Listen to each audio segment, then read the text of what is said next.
On the evening of June 13th, at exactly 6:57 p.m., a black SUV rolled quietly into the alley behind a modest house on the 4800 block of Fremont Avenue in North Minneapolis. It was the presumed shooter's temporary subleased room, a place few knew he stayed. At 8:44 p.m., he left the residence on a bicycle. Hours later, under cover of darkness, he returned, this time in a different SUV. He retrieved something, and at 12:56 a.m. on June 14th, he pulled away once again. Just after 2 a.m., that same black SUV appeared in the quiet suburb of Champlin, Minnesota, pulling up in front of the home of State Senator John Hoffman. The vehicle looked official, equipped with emergency lights and a license plate that read police. The man stepped out wearing black tactical gear, a ballistic vest, and a hyper-realistic silicone mask to disguise his identity. In his hands, a flashlight and a Bersa 9mm handgun. He walked to the front door and began pounding loudly, shouting, "This is the police. Open the door." Senator Hoffman and his wife Yvette answered. The man shined his flashlight directly in their faces. "There's been a report of a shooting at this address," he claimed. He asked whether they had any weapons in the home, but as the light dropped, they saw it. The face wasn't real. It was a mask. Startled, they shouted, "You're not a cop. You're not a police officer." In that instant, the tone changed. The presumed shooter yelled, "This is a robbery," and forced his way into the home. Senator Hoffman tried to block him, to push him back, but the intruder opened fire. The senator was shot multiple times. Yvette Hoffman was next, also gunned down inside their own home.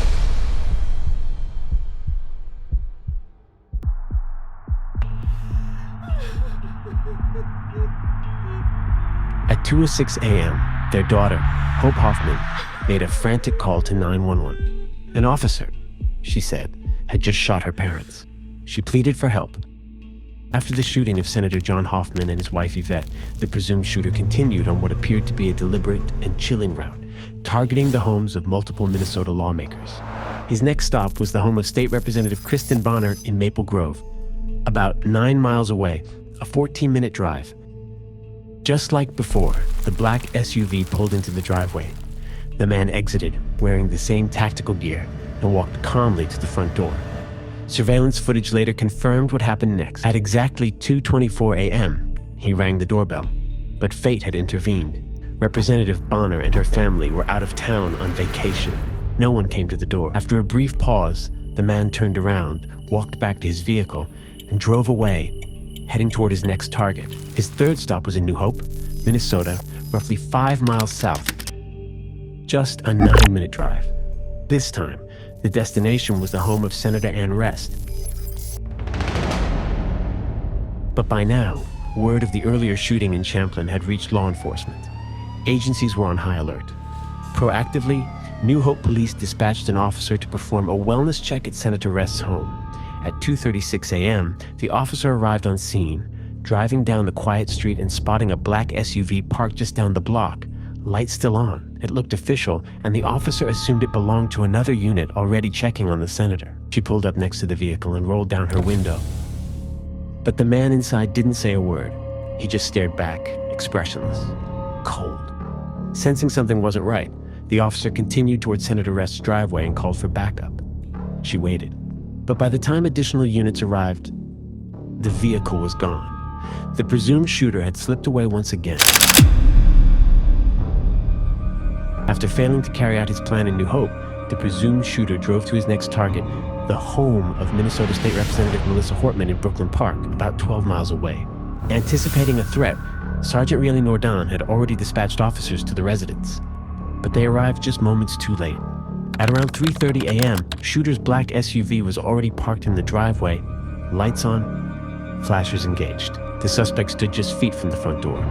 He opened fire towards the front door, just feet away from a responding officer. The officer fired at the shooter, but the shooter didn't retreat. Instead, he forced his way into the house, continuing to fire. From outside, officers saw muzzle flashes lighting up the windows as more shots rang out inside. With the suspect still armed and inside the home, officers held their positions and waited for SWAT to arrive. Once backup was in place, a drone camera was deployed into the house. What they found was devastating. Inside, Melissa Hortman and her husband were both dead, their bodies lying in pools of blood. The family dog, Gilbert, had also been killed, but something was missing. At first, officers believed he might have been injured in the crossfire, maybe hiding in the basement waiting, but that theory didn't hold. The Hortman home backed up to Edinburgh Golf Course, a sprawling landscape of footpaths, bridges, dense trees, and open fields. And while officers had surrounded the front, the suspect had slipped out the back. He was gone. Between 4:30 and 5 a.m., investigators secured a warrant to search the abandoned SUV left behind by the shooter. What they found inside, it changed everything. There were 5 firearms in total, including 3 AK-47 style assault rifles, a 9mm handgun, and large amounts of ammunition already preloaded into ready-to-go magazines. But the most chilling discovery was a handwritten notebook. Inside were the names and addresses of over 45 and more public figures, including Democratic lawmakers, abortion rights advocates, and other political targets. It was a hit list.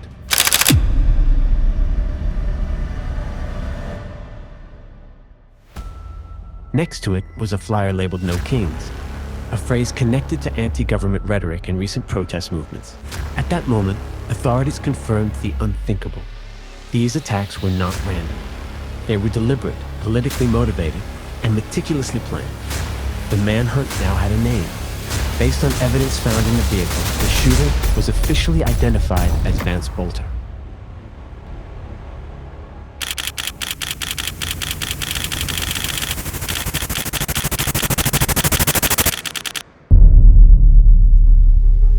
With that, Minnesota had just launched the largest manhunt in its history. So, who is Vance Boelter? Vance Luther Boelter, age 57, was born on July 23, 1967. He lived with his wife and children in Green Isle, Minnesota, but also maintained a second residence, a rented room near Fremont Avenue in North Minneapolis, shared with a friend named David Carlson. Boelter worked in funeral services, often staying at his Minneapolis rental to be closer to work. That location, just blocks from several of his eventual targets, also gave him convenient access for his late night on-call shifts. But in the weeks leading up to the attacks, Boelter had taken on another role, this time at the University of Minnesota Eye Bank. There, he worked as a tissue recovery technician, extracting corneal tissue from deceased donors. According to law enforcement, he was still actively employed there. And chillingly, he was reportedly on call the very night of the shootings. Whether that status was part of a cover or simply coincidence is still unclear. But just hours after he was expected to report for work, he was already on the road, moving toward his targets. Boelter's resume was broad and unusual. He held a doctorate in leadership and a Master of Science in Management from Cardinal Stritch University, along with a pastoral degree in biblical studies from a college in Texas. He claimed to be the CEO of Red Lion Group, connected to missionary work in the Democratic Republic of Congo, where he had previously been involved in evangelical preaching and humanitarian efforts. In the U.S., Boelter had held roles in food service, including as general manager at 7-Eleven and other similar positions. He also had a background in state-level advisory roles. In 2016, he began volunteering as vice chair for employment for people with disabilities on Minnesota's Governor's Workforce Development Board. Then in December 2019, Governor Tim Walz appointed him as a business member of that board, a position he held until January 2023. But behind the resume was a far more extreme worldview. According to David Carlson, Boelter's roommate in North Minneapolis, Vance voted for Trump and was strongly against abortion. He complained a lot about distrusting government, Carlson recalled. He would be offended to be called a Democrat. Carlson also told that Boelter's political views had become more extreme over time as he listened to InfoWars and increasingly distrusted Democratic officials. Boelter had even started his own private security company, purchasing a vehicle made to resemble a police cruiser, complete with flashing lights. But the business never had any active clients, which raised a haunting question.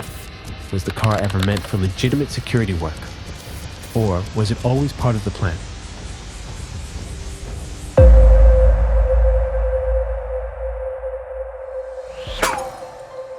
After the killings at the Hortman residence, where did Boelter go next? Around 6 a.m., surveillance footage from a neighbor's camera captured him back on Fremont Avenue, the same North Minneapolis street where this story began and where he kept a subleased room. Investigators later determined that Boelter had walked nearly 6 miles north from the crime scene in Brooklyn Park, a trek that took him about 2.5 hours through residential streets and wooded trails. But what he did next was calculated. On camera, Boelter was seen smashing the window of his own SUV, parked earlier behind the Fremont property. He didn't take anything, He didn't even open the door.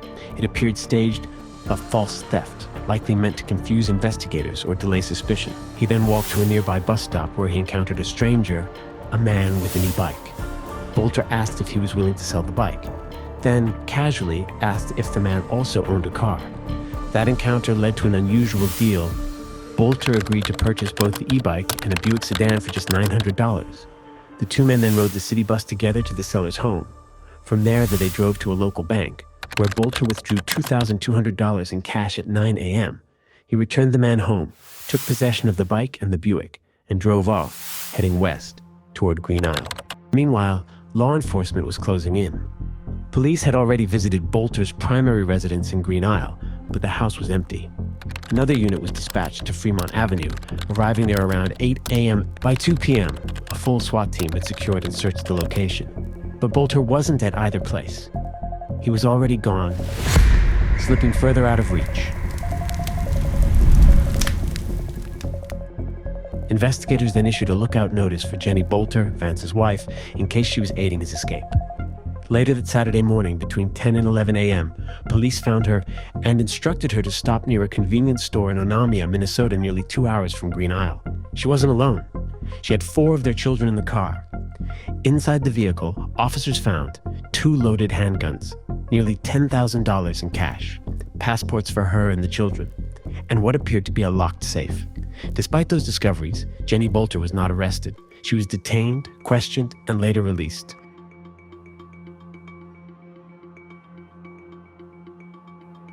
According to investigators, she appeared to have no direct involvement in her husband's violent acts. What she did have was a chilling message. Jenny told police that around 6:15 a.m., Vance had texted the family group chat. "Dad went to war last night. I don't want to say more because I don't want to implicate anybody." He also messaged her directly. "Words are not going to explain how sorry I am for this situation. There are going to be some people coming around the house, armed and trigger happy. I don't want you guys around." Jenny explained that Vance had provided her with an emergency escape plan, instructing her to flee to her mother's home in Springbrook, Wisconsin. A plan she seemed to be following without full knowledge of the crimes committed. As police executed search warrants at both of Boelter's properties, they discovered more evidence and a darker truth. Inside his Green Isle home, they found a second hit list naming even more public officials, maps, notes, and surveillance details indicating that Boelter had carefully studied his targets for months. The shootings, they now realized, were not just spontaneous acts of rage. This was a methodical, premeditated political attack, and Boelter was still out there. Shortly after purchasing the sedan, Vance Boelter drove west, back toward familiar ground near his home in Green Isle. The area's winding back roads, open farmland, and thick woods made it the perfect place to vanish. And that's exactly what he did. He abandoned the black Buick in a remote corner of Faxon Township, just 5 to 7 miles from his home, and slipped into the wilderness without a trace. By early afternoon, a full-scale manhunt was underway. The FBI joined the effort. Emergency alerts lit up phones across Minnesota and neighboring states. SWAT teams, K-9 units, helicopters, drones, and ground patrols were deployed. Police urged residents to stay indoors, lock their doors, and report anything suspicious. Panic rippled across communities. Schools and public buildings shut down. Roads emptied. The fear was real. That evening, the FBI put out a $50,000 reward for any information leading to Boelter's arrest. Helicopters thundered above Green Isle, Brooklyn Park, and Blaine. The streets were eerily quiet, except for the sound of sirens and the buzz of search choppers. Some lawmakers even hired private security. Minnesota was on edge. By day 2, more than 30 hours had passed. Boelter was still out there, and the largest manhunt in Minnesota history showed no signs of slowing down.